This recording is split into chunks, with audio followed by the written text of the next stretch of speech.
Welcome back to my YouTube channel. Guys, अभी तक हमने पार्ट 2 तक कवर किया था। पार्ट 1 में हमने इम्पॉर्टेंट जितने भी अपॉइंटमेंट्स थे नेशनल और इंटरनेशनल दोनों कवर किए थे। पार्ट 2 में हमने अपना जो इंडियन बजट था उसको देखा था और साथ ही साथ जो भी इम्पॉर्टेंट फैक्ट्स थे वो देख लिए थे। और ये हमारा पार्ट 3 रहेगा जिसमें हम इकोनॉमिक सर्वे को डिस्कस करेंगे और जो भी इम्पॉर्टेंट फैक्ट्स रहेगा एग्ज़ाम ओरिएंटेड उसको नोटेड डाउन कर लेंगे। तो गाइस स्टार्ट करते हैं। 29 जनवरी 2020-21 को भारत का आर्थिक सर्वेक्षण 2020-21 संसद में प्रस्तुत किया। ठीक है, अगर थीम की बात करें तो थीम क्या था हमारा? Saving life and livelihood. Theme important है, आप नोटेड डाउन कर सकते हैं, सेविंग लाइफ एंड लाइवलीहुड। आर्थिक सर्वेक्षण 2020-21 के मुख्य आर्थिक सलाहकार कौन थे? तो कृष्णमूर्ति वी सुब्रमण्यम। जनरली सबको याद रहता है ये, कृष्णमूर्ति वी सुब्रमण्यम। आर्थिक सर्वेक्षण हमेशा बजट से एक दिन पहले प्रस्तुत किया जाता है, बट दिस टाइम ये 3 दिन पहले पेश किया गया है। तो ये नोटेड डाउन कर लो आप कि 3 दिन पहले पेश किया गया था। अगर बात करें इस सर्वेक्षण के अनुसार कोविड से भारत की अर्थव्यवस्था में तीव्र गिरावट के बाद वी शेप्ड रिकवरी देखी जा रही है। अगर ये हमने बजट में ही देख लिया था, वी शेप्ड रिकवरी देखी जा रही है। ठीक, आगे देख लेते हैं। फिर अगर बात करें भारत की जीडीपी और जीवीए की, तो रियल जीडीपी 2020 और 21 में क्या था? माइनस में था, -7.7%। वहीं जीवीए देखें तो जीवीए था -7.2। और अभी तक भारत में कितनी बार नेगेटिव ग्रोथ रेट देखा गया? तो नेगेटिव ग्रोथ कितनी बार देखा गया? 4 बार। 1965 से 66, 1971 से 72, 1979 से 80 एंड 2020 से 21। तो ये याद रख सकते हैं कि कितनी बार नेगेटिव ग्रोथ रेट रहा है इंडिया का? तो 4 बार रहा है। आगे बहुत इंपॉर्टेंट फैक्ट्स हैं तो आप ये सारे नोट डाउन कर लेना। वर्ष 2020 में भारत का सबसे बड़ा व्यापारिक पार्टनर कौन सा देश था? सबसे ज़्यादा इकोनॉमिक पार्टनर अगर देखें सबसे बड़ा कौन था तो हमारा चाइना था। चाइना के साथ हमारे बहुत सारे कॉन्फ्लिक्ट हुए, स्टिल चाइना रैंक 1 में है in terms of economic partnership. दूसरा अमेरिका है। जून 2020 में भारत में ट्रेड सरप्लस देखा गया। 13 साल बाद ट्रेड सरप्लस था और वो भी किसके साथ था? किस देश के साथ सबसे ज़्यादा ट्रेड पॉजिटिव का किसके साथ था? अमेरिका के साथ, और दूसरे नंबर पे बांग्लादेश के साथ। आर्थिक सर्वेक्षण 2020-21 के अनुसार सबसे ज़्यादा आयात भारत किस देश से करता है? सबसे ज़्यादा आयात किससे करता है? चाइना से करता है। आफ्टर डेट अमेरिका के साथ करता है, फिर यूएई एंड लास्ट में हांगकांग। वहीं बात करें एक्सपोर्ट की तो सबसे ज़्यादा एक्सपोर्ट किसके साथ कहाँ करता है India? America, China, UAE, Hong Kong. यहाँ पे आपको सिर्फ अमेरिका और चाइना को याद रखना है, बाकी तो यूएई एंड हांगकांग का पोजीशन सेम है। फिर आगे देखते हैं। आर्थिक सर्वेक्षण के अनुसार अप्रैल से सितंबर 2020 के दौरान भारत में सबसे ज़्यादा एफडीआई किस क्षेत्र में आया? तो सबसे ज़्यादा एफडीआई कौन से सेक्टर में आया? तो सर्विस सेक्टर में आया, वो भी computer and software and hardware में। अप्रैल से सितंबर 2020 के दौरान सबसे ज़्यादा एफडीआई भारत में किस देश से आया? तो कौन से देश से आया ये हमारा सबसे ज़्यादा एफडीआई? सिंगापुर से आया है। और वहीं देखें कौन से स्टेट में आया सबसे ज़्यादा एफडीआई? तो गुजरात में आया है। आप एक बार बस सुनते चले जाओ और जहाँ ज़रूरत पड़ेगी आप उसे नोट डाउन कर लो जो आपको याद नहीं रहेगा। आगे देखते हैं। भारत में सबसे ज़्यादा आयात की जाने वाली वस्तु, सबसे ज़्यादा आयात कौन सा किया जाता है? इंपोर्ट सबसे ज़्यादा कौन सी चीज़ें की जाती हैं? तो पेट्रोलियम क्रूड, पेट्रोलियम प्रोडक्ट्स, फिर सोना, लास्ट में टेलीकॉम एंड कोयला। वहीं देखें तो एक्सपोर्ट सबसे ज़्यादा इंडिया क्या करता है? तो पेट्रोलियम प्रोडक्ट्स करता है। आफ्टर फार्मास्यूटिकल्स रिलेटेड जो भी प्रोडक्ट्स हैं, मोती एंड बहुमूल्य पत्थर, स्टोन एंड प्रीशियस स्टोन, लोहा और इस्पात, और इलेक्ट्रिकल इक्विपमेंट्स जो भी हैं वो। फिर आगे देखते हैं। दुनिया में सबसे अधिक फॉरेक्स रिजर्व किसके पास है? कौन से देश के पास है? तो चाइना के पास सबसे ज़्यादा फॉरेक्स है। वहीं अगर इंडिया की बात करें in terms of forex reserve तो इंडिया का रैंक 4 है। फिर आर्थिक सर्वेक्षण 2020-21 के विभिन्न क्षेत्रों में ग्रोथ रेट क्या रहा है? तो ये सबसे इंपॉर्टेंट चीज़ है कि ग्रोथ रेट हर सेक्टर वाइज कितना रहा है। तो देख लें, अगर एग्रीकल्चर में तो सिर्फ एग्रीकल्चर में ही देखें तो पॉजिटिव ग्रोथ रेट है, बाकी सब में नेगेटिव मिल जाएगा आपको। जैसे कि उद्योग में -9.6 और सर्विस सेक्टर में -8.8% का नेगेटिव ग्रोथ रेट रहा है। आगे इंपॉर्टेंट चीज़ देख लेते हैं फिर आगे। फूड ग्रेन नहीं जरूरी नहीं, हाँ ये देख लो। इकोनॉमिक सर्वे के अनुसार WHO ने कोविड को पैंडेमिक कब डिक्लेयर किया, तो डेट याद कर लेते हैं। 11 मार्च 2020 को WHO ने कोविड को पैंडेमिक डिक्लेयर कर दिया था। आगे देखते हैं। आर्थिक सर्वेक्षण के अनुसार MSME की नई परिभाषा क्या है? जो सर्वेक्षण है micro small and medium industries का नया डेफिनेशन इन्वेस्टमेंट और टर्नओवर के बेसिस पे डिफाइन किया गया। अगर माइक्रो को देखें तो जिसका इन्वेस्टमेंट 1 करोड़ से कम और टर्नओवर 5 करोड़ से कम हो वो माइक्रो कहलाएगा, माइक्रो इंडस्ट्री कहलाएगा। स्मॉल का देखें तो जिसका इन्वेस्टमेंट 1 करोड़ से 10 करोड़ के बीच और टर्नओवर 5 करोड़ से 50 करोड़ के बीच होगा। वहीं मीडियम की बात करें तो जिसका इन्वेस्टमेंट 10 करोड़ से 20 करोड़ के बीच और टर्नओवर 50 से 100 करोड़ के बीच होगा। ये है, आपको इतना इन डेप्थ नहीं जाना है, आपको याद रखने की इतना ज़रूरत नहीं है, आप स्किप मार सकते हो इस चीज़ों को।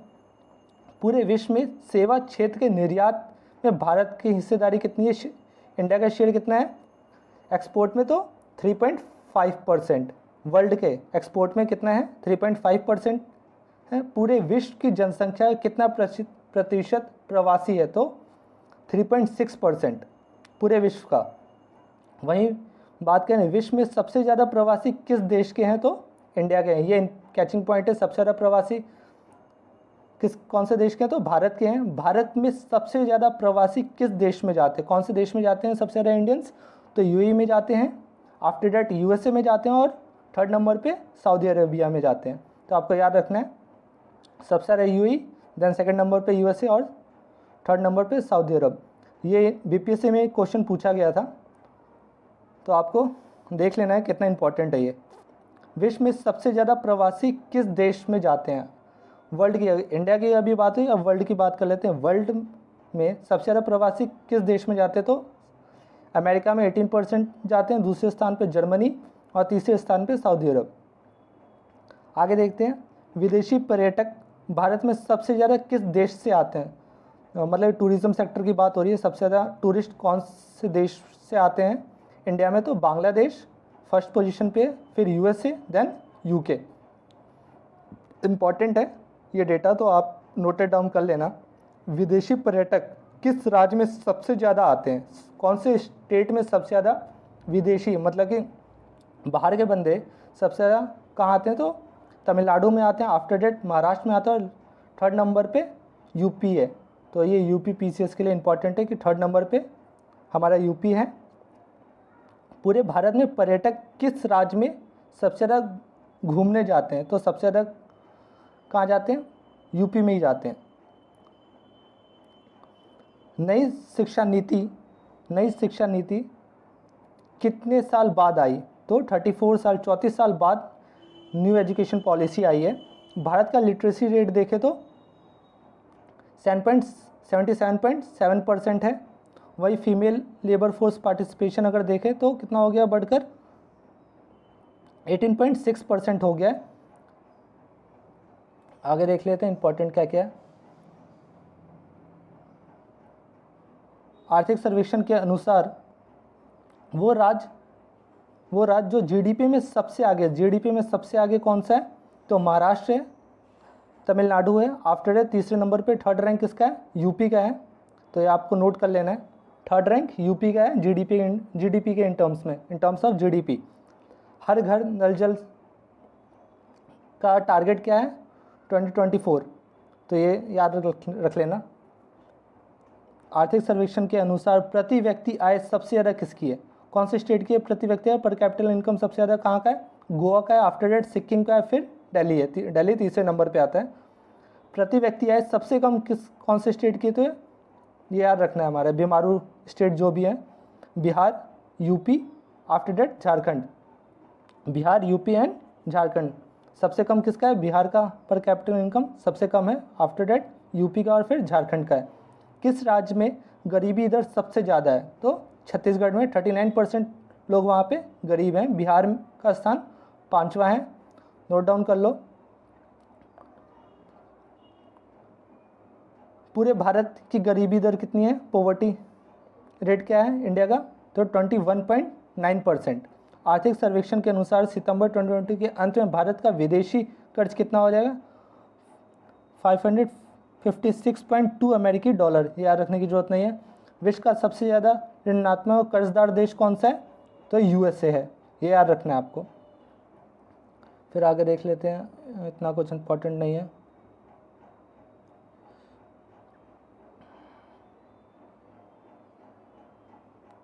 चर्चा में रहा एनआईपी, नेशनल इंफ्रास्ट्रक्चर पाइपलाइन किस समय काल के लिए लाया गया, तो 2020 से 25 के बीच के लिए है ये टारगेट। एनआईपी वित्त मंत्रालय के आर्थिक कार्य विभाग के अंतर्गत आता है, ये याद रखना है। भारत को विश्व स्तरीय इंफ्रास्ट्रक्चर उपलब्ध करवाने के लिए एनआईपी को लाया गया है। किस समिति के रिपोर्ट के आधार पर एनआईपी लाया गया है, वेरी इंपॉर्टेंट, तो याद कर लो आप, अनुतन चक्रवर्ती, ये याद रखना है आपको। किस समिति, कौन सी कमेटी थी एनआईपी के लिए जिम्मेदार, तो अनुतन चक्रवर्ती। प्रोडक्शन लिंक इंसेंटिव पीएलआई योजना में कितने सेक्टर के लिए लाई गई है, 10 सेक्टर के लिए लाई गई है। उद्देश्य भारत में वैश्विक आपूर्ति श्रृंखला का अभिन्न अंग बनाना है। आगे देख लेते हैं। वित्त वर्ष 2020-21 में चालू खाता सरप्लस होने का अनुमान है, तो जीडीपी के कितने प्रतिशत होगा, 2%, याद रखने की जरूरत नहीं है। सीधा अगर आगे देख लेते हैं, इस समीक्षा के अनुसार विदेशी कर्ज जीडीपी का 20.6% से बढ़कर सितंबर 2020 में कितना प्रतिशत हो गया, तो विदेशी कर्ज जीडीपी का हमारे पास कितना परसेंट हो गया हमारे ऊपर, 21.6%, तो हमारे पास विदेशी कर्ज ही हो गया हमारा। चर्चा में रहा प्रधानमंत्री जन आरोग्य योजना भारत सरकार द्वारा कब लाया गया, 2018 में लाया गया, जिसका एम क्या था, जो भी हमारे वीकर सेक्शन थे उनको फ्री मेडिसिन और हेल्थ फैसिलिटीज़ को प्रोवाइड करना था। आगे देखते हैं, आर्थिक समीक्षा 2020-21 में बीएनआई इंडेक्स की चर्चा की गई, इसके कितने आयाम थे, ठीक है। अगर इसके डायमेंशंस देखें तो कितने डायमेंशंस थे, 5 थे। एक बार देख लेंगे बीएनआई के बारे में। बीएनआई अगर आप पढ़ोगे तो बीएनआई देखें तो इसके पीछे जो आइडिया था बीएनआई का, वो थाली इकोनॉमिक्स था। इकोनॉमिक सर्वे आप देखोगे तो वहाँ पे थाली इकोनॉमिक्स रिलेटेड होगा, तो बीएनआई रिलेटेड टू थाली इकोनॉमिक्स जो इसका आइडिया था। अगर देखें कि किसी इंसान को बेसिक नेसेसिटीज़ क्या चाहिए, ये इंडेक्स वो शो कर रखा। बेसिक नेसेसिटीज़ में ये नहीं कि रोटी कपड़ा और मकान बस यही हो गया, नहीं, इसके आगे भी, ठीक है। इसमें कितने 26 इंडिकेटर हुआ करते थे, और जिसे 5 डायमेंशंस में डिवाइड किया गया है, जैसे कि water, sanitation, housing, micro facilities, और देखें तो अदर जो माइक्रो फैसिलिटीज़ नहीं, माइक्रो इन्वायरमेंट और फिर फैसिलिटीज़। यहाँ पे आप देख सकते हो जल, आवास, सूक्ष्म पर्यावरण और अन्य सुविधा। फाइन, बीएनआई में बता ही दिया कितने 26 इंडिकेटर्स हैं और 5 डायमेंशंस हैं। BNI stand for bare necessity index. इस सूचकांक में, इस इंडेक्स में सबसे अच्छा रैंक किसको मिला है, तो केरला को मिला है, फिर पंजाब को, हरियाणा को, गुजरात को। आगे देखते हैं। आर्थिक समीक्षा में 2 नए पहल, विश्व सौर बैंक एंड एक विश्व और एक ग्रिड की चर्चा हुई है। ये किसका पहल है, ये आईएसए का पहल है, इंटरनेशनल सोलर अलायंस के अंडर हुआ है। वर्ल्ड सोलर बैंक बनाने की बात की गई है, और 1 सन 1 वर्ल्ड एंड 1 ग्रिड की चर्चा हुई है रिलेटेड टू आईएसए। आगे देखते हैं। फिर कृषि में नहीं यार करने की जरूरत है। फिर आर्थिक समीक्षा के अनुसार प्रोडक्शन वाइज और इंडिया का रैंक क्या है वो देख लेते हैं। अगर बात करें फिश प्रोडक्शन में इंडिया का रैंक 2nd है, वही मिल्क प्रोडक्शन में इंडिया का रैंक 1st है, एग प्रोडक्शन में रैंक 3rd है इंडिया का, और मीट प्रोडक्शन में इंडिया का रैंक 5th है। फाइन, आगे देख लेते हैं अब। इस समीक्षा के अनुसार भारत में जन्म के समय जीवन प्रत्याशा कितनी है? अगर बात करें तो इंग्लिश में लाइफ एक्सपेक्टेंसी कितनी है? 69.7, मतलब कि एक इंसान कितना जी रहा है? 69.7 ईयर्स तक वो जी रहा है आराम से। मनरेगा के अंतर्गत मजदूरी 20 रुपये से बढ़ाकर 1 अप्रैल 2020 में कितनी कर दी गई है? तो 202 रुपये कर दी गई है। इंपॉर्टेंट नहीं है इतना। आगे देखते हैं, सबसे इंपॉर्टेंट यहाँ पे ये दिख रहा है हमें। इस समीक्षा के अनुसार डिफेंस मैन्युफैक्चरिंग में एफडीआई कितना कर दिया गया है? डिफेंस मैन्युफैक्चरिंग में एफडीआई को बढ़ाकर अब 74% कर दिया गया है। तो ये आपको याद रखना है, 100% नहीं है डिफेंस में, और होना भी नहीं चाहिए वैसे तो। आर्थिक समीक्षा 2020-21 में चर्चा में रहा M3 क्या है? M3 stand for broad money. और सबसे ज़्यादा लिक्विडिटी कौन सी मनी की होती है? M1 की, जो नैरो मनी होता है। भारत सरकार ने 1995 में आवश्यकता वस्तु अधिनियम, मतलब कि एसेंशियल कमोडिटी एक्ट 1995 में संशोधन किया है। उसके अंडर जो हमारा मास्क था और सैनिटाइजर, उसको भी एसेंशियल कमोडिटी में डाल दिया था। सतत विकास लक्ष्य, सस्टेनेबल डेवलपमेंट की बात कर रहे हैं, SDG इंडेक्स की बात हो रही है। 2030 को पूरा करने के लिए UN कितने गोल और टारगेट पर काम कर रहा है? तो 17 गोल्स हैं एंड 169 टारगेट्स हैं। इसको छोड़ सकते हो। हाँ, ये लास्ट में इंपॉर्टेंट है। 2020-30 तक अपनी GDP के उत्सर्जन में जो हमारा एमिशन है, कार्बन एमिशन की मात्रा को वर्ष 2003 के स्तर से 33% से लेकर 35% तक कम करने का टारगेट है इंडिया का। 2030 तक कितना परसेंट कम करने का है? 33 से 35% तक कम करना है हमारा एमिशन।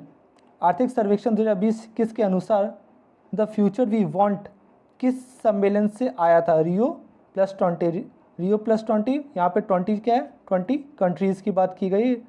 ये किससे रिलेटेड है?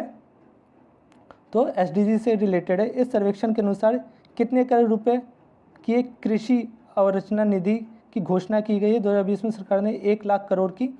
इतना याद रखने की जरूरत नहीं है। आगे देख लेते हैं। ये पेट्रोल में एथेनॉल को 10% मिश्रित करने का लक्ष्य 2022 तक। एथेनॉल ब्लेंडिंग की बात की गई है 10% 2022 तक। और वहीं बात करें 20% कब तक करने की बात की है? 2030 तक। आर्थिक सर्वेक्षण 2020-21 में PLI योजना की चर्चा की गई है। PLI stand for production link incentive. अगर यहाँ पे इन डेप्थ बात करें तो यहाँ पे हमारे 8 जो कोर सेक्टर हैं उससे रिलेटेड है ये। तो देख लेते हैं एक बार। नई आर्थिक समीक्षा के अनुसार 8 कोर उद्योग का जो परसेंटेज रहा है वो कितना परसेंट रहा है? 40.27%। वही ये इंडेक्स ऑफ इंडस्ट्रियल प्रोडक्शन जो होता है वो कौन कंपाइल करता है? हर मंथली कंपाइल होता है ये, ठीक है। NSO कंपाइल करती है। और ये किस लिए कंपाइल करते हैं? कि फ्यूचर में जो हमारा डिमांड है इंडस्ट्री का वो क्या रहने वाला है ये प्रेडिक्ट करता है। तो इसमें फ़ायदा क्या होता है? गवर्नमेंट को भी अपना फ्यूचर प्रोग्राम और RBI को जो अपनी मॉनेटरी वैल्यूज़ पॉलिसीज़ होती हैं वो बनाने में हेल्प करता है। तो यहाँ पे 8 कोर इंडस्ट्रीज़ हमारी कौन कौन सी है? बात करें 8 कोर इंडस्ट्रीज़ की, तो coal, crude oil, natural gas, refinery products, fertilizer, steel, cement और इलेक्ट्रिसिटी। वहीं देखिए सबसे ज़्यादा वेटेज किसका रहता है? तो रिफाइनरी का रहता है। यहाँ लिखा हुआ है सबसे ज़्यादा वेटेज किसका है? रिफाइनरी का। और सबसे कम वेटेज किसका रहता है? फर्टिलाइज़र का। तो आपको इतना तो मिनिमम याद ही रखना है। सबसे ज़्यादा किसका रहता है वेटेज? रिफाइनरी का। और दूसरा सबसे कम किसका रहता है? तो फर्टिलाइज़र का। ये अरेंज करने को दे सकते हैं, इसलिए असेंडिंग टू डिसेंडिंग ये अरेंज करने को आ सकता है, तो आपको याद होना चाहिए। नई आर्थिक समीक्षा के अनुसार किस सेक्टर के लिए चैंपियंस पोर्टल प्लेटफॉर्म जो है वो किससे रिलेटेड है? MSME के से रिलेटेड है। आर्थिक सर्वेक्षण 2020-21 के अनुसार विभिन्न क्षेत्रों में इंडिया का रैंक टेक्सटाइल प्रोडक्शन में कितना है? 6ठा है। फर्स्ट पे चाइना है। वहीं बात करें रोड नेटवर्क में सबसे लंबाई के अकॉर्डिंग रैंक इंडिया का क्या है? दूसरा है। फर्स्ट रैंक पे अमेरिका है। कच्चे इस्पात के उत्पादन में इंडिया का रैंक कितना है? दूसरा है। भारतीय रेल 67,580 किलोमीटर रूट के साथ विश्व का तीसरा सबसे बड़ा नेटवर्क बन गया है। कैचिंग पॉइंट है, इंपॉर्टेंट है, नोट डाउन कर लो कि अगर इंडिया के नेटवर्क की बात करें, रेल नेटवर्क की बात करें, तो कौन सा रैंक है इंडिया का? रैंक 3rd है। वहीं भारतीय रेलवे विश्व का सबसे बड़ा यात्री वाहक है। ठीक है, अगर यात्री वाहक में देखें पैसेंजर के टर्म्स में, तो इंडिया का रैंक 1 है। वहीं गुड्स को कंसीडर करें तो इंडिया का रैंक 4था है। आगे देखते हैं, संख्या अनुसार इंटरनेट उपभोक्ताओं की संख्या से नंबर बताई गई, ये इतना नहीं। हाँ, ये है नेशनल एजुकेशन पॉलिसी में वर्तमान में 10+2 प्रणाली के स्थान पर अब क्या आ गया है? 5+3+3+4 की पद्धति लाई गई है। ये आपको याद रखना है, 5+3+3+4। नो वन इन आउट के सिद्धांत पर सरकार ने कौन सी योजना चला रही है? ये पूछ सकते हैं, नो वन इन आउट के सिद्धांत पर सरकार कौन सी योजना चला रही है? जल जीवन मिशन। इसके तहत हर घर जल अभियान लॉन्च किया गया था। इसके अंडर क्या है कि टैप वाटर कनेक्शन देना हर घर में। तो इसमें सबसे अगर रैंक देखें तो भारत में गोवा पहला राज्य बन गया जहां नल से जल 100% लोगों को कनेक्शन, टैप वाटर कनेक्शन मिल गया है। आर्थिक सर्वेक्षण में चर्चा में रहा world rule of law index किसके द्वारा प्रकाशित किया है, किसके द्वारा पब्लिश किया जाता था? विश्व न्याय परियोजना द्वारा। तो गाइज़, अभी हमने जो भी हमारा इकोनॉमिक सर्वे था वो हमने कंप्लीट कर लिया। अभी हम बाद में, वीडियो लंबी हो रही है तो हम नेक्स्ट वीडियो में बाकी जो रिमेनिंग पार्ट्स हैं उसको डिस्कस करेंगे। और गाइज़, आपसे एक रिक्वेस्ट है, अगर आप फॉलो कर रहे हो तो प्लीज़ मुझे कमेंट सेक्शन में इतना बताना कि मुझे कहाँ इम्प्रूव करना है और आप लोगों को क्या पसंद है और क्या चाहते हो आप मुझसे, तो एटलीस्ट कमेंट कर देना आप। Thanks all.